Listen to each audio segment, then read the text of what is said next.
Hello दोस्तों, air वाइसल media में आपका स्वागत है। दोस्तों, आज के इस वीडियो में डिस्कस करेंगे ये मार्क फॉर एग्जाम में यदि आपके ऊपर कोई क्वेरी आ जाती है कि अमेंड या confine your device as per trademark, तो आप क्या करेंगे। अब amend confine your trademark device as a trademark में भी दो ऑप्शन हो सकते हैं। या तो जैसा कि हमने आपको दिखाया, आपने इस तरीके से कुछ फाइल किया होगा वर्ड मार्क और लोगो, और उसमें आप जब अपनी एप्लीकेशन देखेंगे तो हो सकता है कि आपके डिवाइस में कुछ ऐड करने को हो। जैसा इस वाले में आपको ऑप्शन दिख रहा है, इसमें देखिए वर्ड मार्क में एबीएस एयर वाइसल लिखा हुआ है, लेकिन डिवाइस में सिर्फ एयर वाइसल लिखा है। तो क्या होगा, आपको डिवाइस में क्या ऐड करना है, एबीएस ऐड करना होगा। या दूसरा ऑप्शन हो सकता है आपको अपनी डिवाइस से कुछ डिलीट करना। ये इस तरीके से कुछ फाइल होगा, आपका वर्ड मार्क में तो एयर वाइसल फाइल होगा और आपके जो डिवाइस में वो एबीएस एयर वाइसल लिखा होगा। तो आपको क्या करना है, यहां से एबीएस को डिलीट करना है। तो एक में हो सकता है ऐड करना या डिलीट करना, या एक आपके ऊपर ऐसी क्वेरी कि सीधे सीधे क्वेरी में लिख दिया है कि डिलीट दिस रिस्ट्रिक्टेड वर्ड्स। हो सकता है जैसे मैंने एग्जांपल में आपको दिया, जो ट्रेडमार्क में देखिए टीएम लिखा हुआ है, हम मानते हैं ये कोई रिस्ट्रिक्टेड आइडेंटिटी है। हो सकता है वहां पे प्लस का सिंबल हो, रुपीस का सिंबल हो, डॉलर का सिंबल हो, कुछ ऐसा कोई भी ऐसा सिंबल जो गवर्नमेंट आपको नहीं देना चाहती, वो सीधे सीधे लिख दे कि remove this icon from your logo. तो इस टाइप की क्वेरी आपके ट्रेडमार्क पे आती है, तो उसको हम कैसे रिजॉल्व करते हैं, तो स्टार्ट करते हैं। उस केस में क्या होगा, जैसे सपोज ये एक एप्लीकेशन है, हम क्या करेंगे, इस तरीके से एक नॉर्मल ड्राफ्टिंग करेंगे और उसमें इस तरीके का मेंशन कर दिया rectification the device application number जो भी है। तो मैंने अपना एप्लीकेशन नंबर लेके आपको एक एग्जांपल दे दिया। अंडर द क्लास 35 मैंने लिखा है मिस मनीष वर्मा। इस टाइप में आप अपना देख सकते हैं। I am applying to rectifying the device ABS air vessel. हो सकता है आपने इस तरीके से वर्ड मार्क फाइल किया हो और इस तरीके से डिवाइस मार्क फाइल किया हो। तो इस केस में क्वेरी क्या है, query you are the called upon the amend the device पर trademark by way TMM along with request fees. तो क्या होगा, अब डिवाइस को अमेंड करना है, तो क्या करना है, to amend the mark by adding the device. क्यों, क्योंकि अब वर्ड मार्क में एबीएस एक्स्ट्रा लिखा है ना, तो ये कह रहा है कि एबीएस को भी एयर वाइसल में ऐड कर देना इस लोगो में।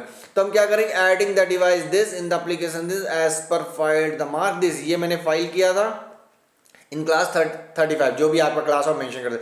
तो उसके बाद रेक्टिफाइंग डिवाइस क्या होगा, देखिए ये और ये सेम है क्योंकि मैंने यही फाइल किया था। अब क्या होगा, rectified device mark of for update. हमने क्या किया, अपने ही लोगो में एबीएस और ऐड कर दिया। उसके बाद सिंपल से where is the request from the file rectification device the proceed registration for the application mark. उसके बाद एक सेपरेट में लिख दीजिएगा rectified device mark for update, और वो जो आपने लोगो रेक्टिफाइड लोगो है उसको ऐड करके आप यदि अटॉर्नी है तो अपना नाम लिख के यहाँ पे साइन कर दिया, आप एक एप्लीकेंट हैं तो यहाँ पे आप अपना नाम लिख के साइन करके और इसको अटैच करना है। ठीक है। अब दूसरा क्या हो सकता है कि आपके ट्रेडमार्क से डिलीट करना पड़ जाए, क्योंकि आपको एग्जामिनर नहीं बताएगा कि वो डिलीट करो या ऐड करो, वो आपको देखना पड़ेगा कि आपको डिलीट करना है डिवाइस में या ऐड करना है। वो वर्ड मार्क से क्लियर हो जाएगा कि क्या डिसिमिलर है।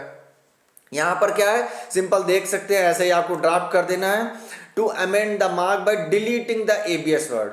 अब देखिए हमने क्या, यदि एग्जांपल के तौर पे मैंने air vessel word as a word file किया था, लेकिन लोगो मैंने एबीएस एयर वाइसल फाइल किया था। तो क्या है, डिलीटिंग द डिवाइस एबीएस, मतलब इस डिवाइस से एबीएस हटा देंगे तो वर्ड मार्क और लोगो सेम हो जाएगा।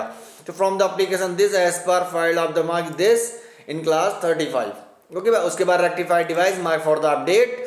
क्या होगा, एबीएस जब हट जाएगा तो क्या हो जाएगा, आपका ये डिवाइस बचेगा, ये रेक्टिफाइड डिवाइस है। उसके बाद इसमें भी सेम यही करना है, ये सारा पूरा कंटेंट लिख देना।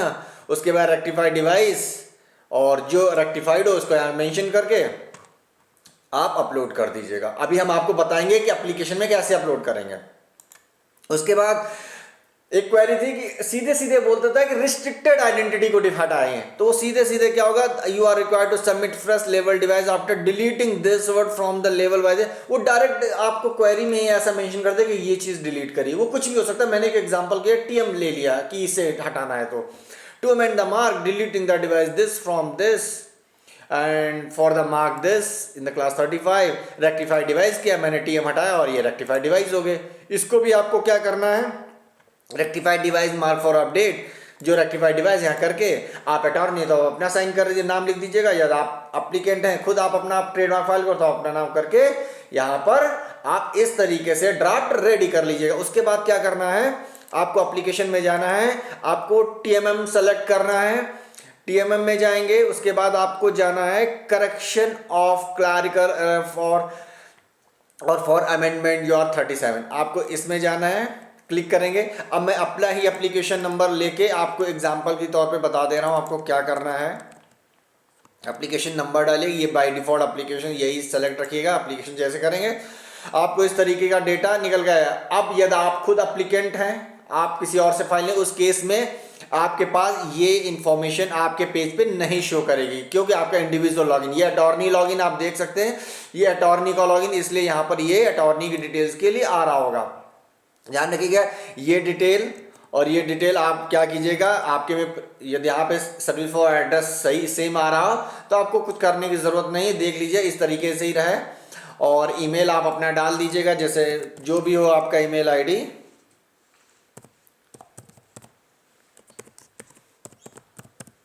ठीक है, आप अपना ईमेल आईडी डाल दीजिएगा। और ये वाले फॉर्म आपके में खुद शो ही नहीं करेगा, तो इसको भरने का आपका कोई मतलब भी नहीं बने। उसके बाद आप पर्पस भरेंगे। यदि आप अटॉर्नी है तो आपको पता ही है कैसे क्या करना है, आपको क्या करना है। अटॉर्नी यदि हैं तो ये जो एड्रेस आप यहाँ पे यहाँ पे मल्टीपल एड्रेस हो सकते हैं, आप कुछ भी एड्रेस सेलेक्ट कर लीजिएगा। सपोज मैं ये सेलेक्ट कर लेता हूँ तो ये वाला एड्रेस ही यहीं पर आएगा। ध्यान रखिएगा आपका सर्विस एड्रेस इसमें ये आएगा एक्सपायरी, जो भी आप ये वाला एड्रेस यहाँ पे मेंशन कर दीजिएगा सर्विस फॉर एड्रेस में। अपनी ईमेल आईडी जो भी ईमेल आईडी आपको डालना अपना डाली स्टेट पहले से। यहाँ पर जैसे हो सकता है पहले से किसी ने दूसरे ने एप्लीकेशन फाइल किया हो तो उसकी डिटेल फेच होके आ जाएगी आपको। ये अब देखिए जैसे सौरभ की लॉगिन है तो यहाँ पर क्या करना है, आपको अपना नाम डाल देना है। तो यहाँ क्या होगा, जब आप एप्लीकेशन हो तो आपकी डिटेल्स यहाँ होगी। क्यों? क्योंकि उस समय जो एप्लीकेशन जिन्होंने फाइल किया था हो सकता है वो दूसरे अटॉर्नी हो, और अब आप फाइल कर रहे हैं आप दूसरे अटॉर्नी हैं, तो आप अपनी यहाँ डिटेल डाल देंगे। ठीक है, उसके बाद अपना ईमेल आईडी डाल दीजिएगा, जो भी आपकी ईमेल आईडी हो, XYZ मैंडेटरी नहीं है। आप जो भी आपका नेचर एप्लीकेंट, एडवोकेट है, रजिस्टर्ड ट्रेडमार्क कंसल्टेंट, अटॉर्नी, जो भी यहाँ पे सेलेक्ट कर लीजिएगा। उसके बाद पर्पस ये दोनों के लिए सेम होगा। इसमें क्या करना है आपको, इसमें लिख देना है कि हम जो अटैचमेंट वो हम सेपरेट अटैचमेंट सबमिट कर रहे हैं। यहाँ पे आपको ये मेंशन कर देना है attachment separate, attachment file separately. ठीक है, ये ऐसा मेंशन फाइल सेपरेट।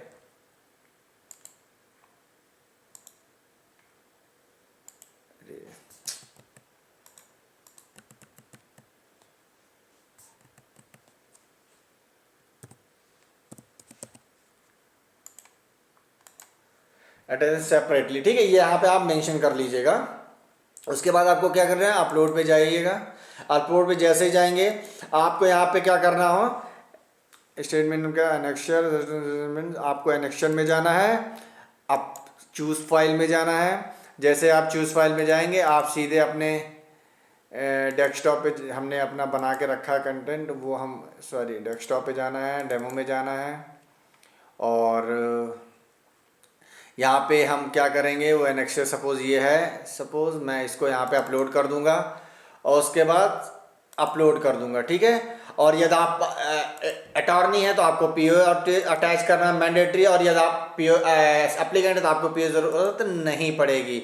और आप अपना ऐसे यहाँ पे अटैचमेंट करके अपलोड कर दीजिएगा और उसके बाद सबमिट और क्लोज कर दीजिएगा। उसके बाद एक सबमिट कर दीजिएगा।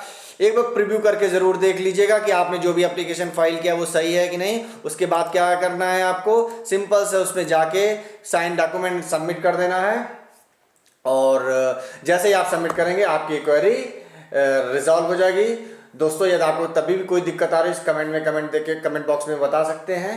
और यदि मेरा वीडियो अच्छा लगा हो तो इसको लाइक सब्सक्राइब कर दीजिएगा, जिससे औरों को भी हेल्प मिलेगी और आपको भी हेल्प मिलेगी, जिससे अपडेट्स आते रहेंगे, आपको मिलता रहेगा। थैंक यू, धन्यवाद।